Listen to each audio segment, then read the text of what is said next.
Hi friend, welcome back to my channel. My name is Evelyn and in today's video I will reveal the number one mistake that I see 95% of people that run lead gen ads on Facebook make, how you can solve it and actually get the most out of your ad spend.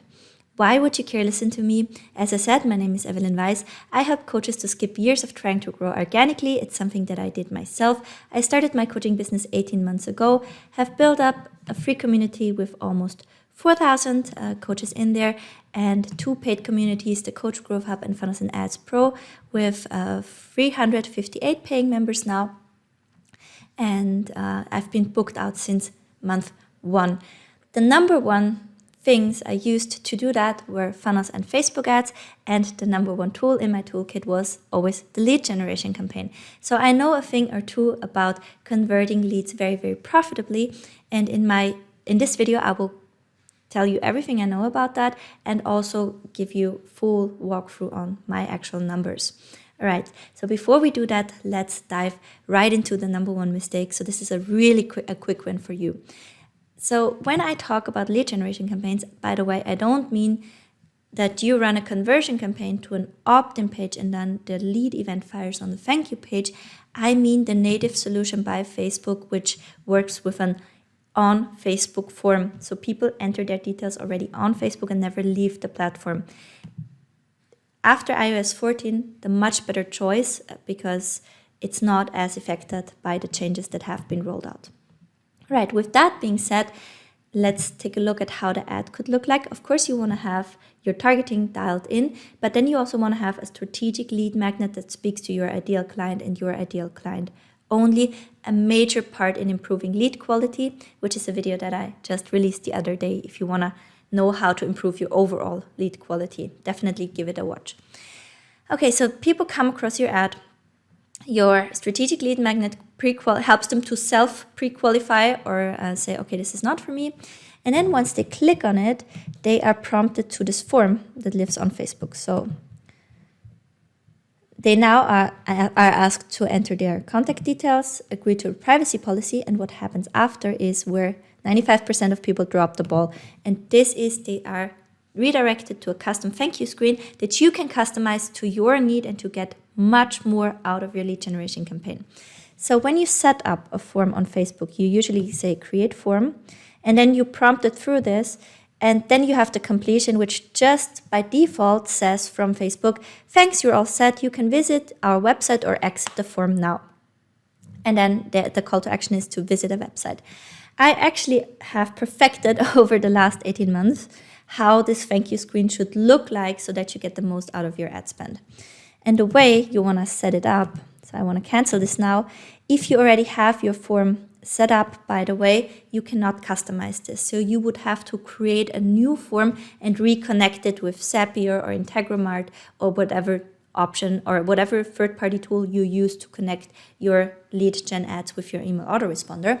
Don't forget to just reconnect everything and create a new form to customize this thank you screen. So ideally, your thank you screen looks like this. Thank you, your planner is on its way. While you wait, let's connect on Instagram. Just follow @GrowWithEvelyn and DM me the word gift for a welcome surprise. And then the call to action button is also modified and it says, yes, I want more free tools and templates. Okay, so these are just a couple of sentences, but they're jam-packed. Let me dissect them for you. Okay, thank you, your planner is on its way. When people decide to exchange their contact details for a free offer, it's already a commitment to you. It's a micro commitment that moves them towards being a customer of you. So what you definitely want to do is you want to fulfill your part of the deal. You want to keep your promise of delivering what they gave you their contact details for. So by thanking them, you thank them for the trust. You start the relationship and then you ensure them that you keep your part of the deal by telling them, hey, thanks, it's on its way. So first thing, where you establish the connection or where you establish the relationship of, okay, I'm someone that keeps the word, and if you commit to me, it's successful.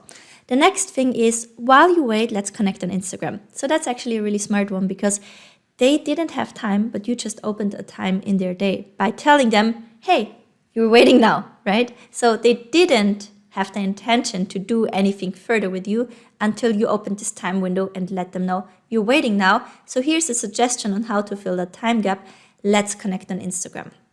You open the gap, you place the suggestion, but this is not enough to move most of the people. You also want to give them a reason why they should do that. And the reason is that you play with curiosity here now. Playing with curiosity on your ads will always give you the highest click-through rates because we're just curious beings, right? And this is where you tell them, hey, go there, send me a message, the DM, and tell me gift, and I have something, a surprise for you. So this works really, really well. I get multiple messages per day, and where I just let people select, from different free gifts that they have. So this doesn't lead into a direct funnel, me pitching something. It's really just me giving them more things that they can work with, again, like sparking reciprocity. And I also have so a couple more things are important in there. First off, when you use the word Instagram, or when you talk about Facebook groups, you always want to use the trademark symbol because otherwise your ad can be rejected. And you want to mention your Instagram handle that ideally you have set up in a way that it's easy to memorize and easy to read for people. Because sometimes, and this depends on people's phone settings, they will not be prompted to Instagram just by clicking on that button. I also just mentioned, so you want to ensure that they could also type it in to get to your profile. I also just mentioned that you could also write your Facebook group. So what I actually recommend if you are a new coach is that you don't focus on growing your Instagram, but you focus on growing your Facebook group because it's much more affordable to get a group member than to get a follower. And Facebook groups are just a better place for you to start when you are about to launch your first offer. So at these days, because my group is already so big that I get a lot of organic requests to join the group directly from Facebook. So these days I only send people to my Instagram because I put the majority of my content out there now. I am more in the stage of my business where I'm not about building social proof fast and monetizing. I already have that in place now with my free Facebook group and with it keeps growing organically. So I would only guide people to a Facebook group if I'm about to relaunch and reopen the doors to Funnels and Ads Pro, for example. But for now, I want to guide people to my Instagram. And here's what this does for me, by the way. So I send people to my Instagram and you can see it's a really, really small account. So most people will not follow you. Only the ones actually that reach out and say, give me the gift.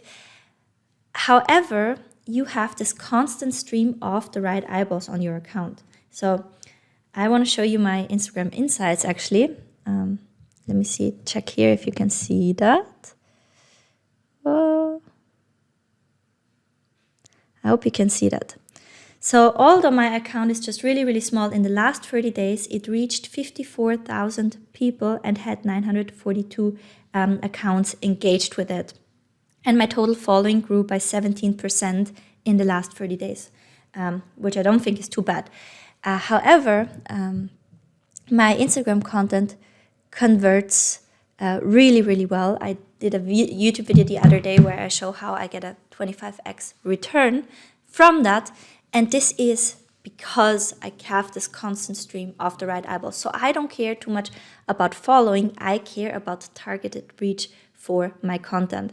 And this is what it allows you to do. So if you make proper use of this thank you screen, you suddenly transformed your campaign from just giving or fulfilling one thing, which is growing your email list, to do a couple of things for you, which is growing your email list and a social channel where you focus on putting out content that converts people further. So this is where a lot of people also drop the ball. It's the nurturing part. It's not enough to get someone's email address and then directly send them to a webinar or, pitch your offer. You need to nurture. People need 7 to 13 valuable interactions with you to commit to you. And because I'm doing this, I can actually, I want to show you this. So after people opted in, they automatically come into an email sequence where I keep delivering value for 7 days. So in the email where I deliver it, I actually also have a few surprise bonuses and a few helpful YouTube videos linked so they can, further dive into my world and get more value from me. So I also like to over deliver here. And I keep over-delivering and I keep sharing value over the next 7 days. So your lead generation game is only as good as your nurturing game, and you really want to have this follow-up in place to, eventually turn those leads into customers. And I want to show you, before I hop off quickly, how well this works. So think about this. I am offering a couple of low-ticket memberships. I don't have a course that costs $2,000 or a group coaching program that costs $10,000. However, I'm super profitably with that. And let me quickly help you to do the math. So I pay currently 53 euro cents to get a subscriber on my list. This is 62 US dollar cents, which means I pay $62 to get 100 subscribers on my email list and into this automation. So now when I look at this automation and the goal, which is someone turns into a customer, it's 1.8% convert into customers. So out of 100 people, 1.8% convert into paying clients. This means that it costs me about $34.4 to acquire a customer. That might sound a lot, but if we look back into Stripe and you see my customer lifetime value, it's now down a bit because I recently introduced the Coach Growth Hub and it's a very low ticket offer. But if you look at my customer lifetime value and see it's $395, you know that I'm super, super excited and happy to only spend $34 to acquire this customer, because it means that I more than 10x'd my ad spend. So I have a more than 10 times return on my ad spend for acquiring this customer. And this is only possible because I immediately pick up the ball and go into nurturing and relationship building and being really, really valuable. So think about this. And these are numbers for low ticket, right? So if many people think that this can only work for high ticket, but it can definitely work if you have a low ticket offer as well.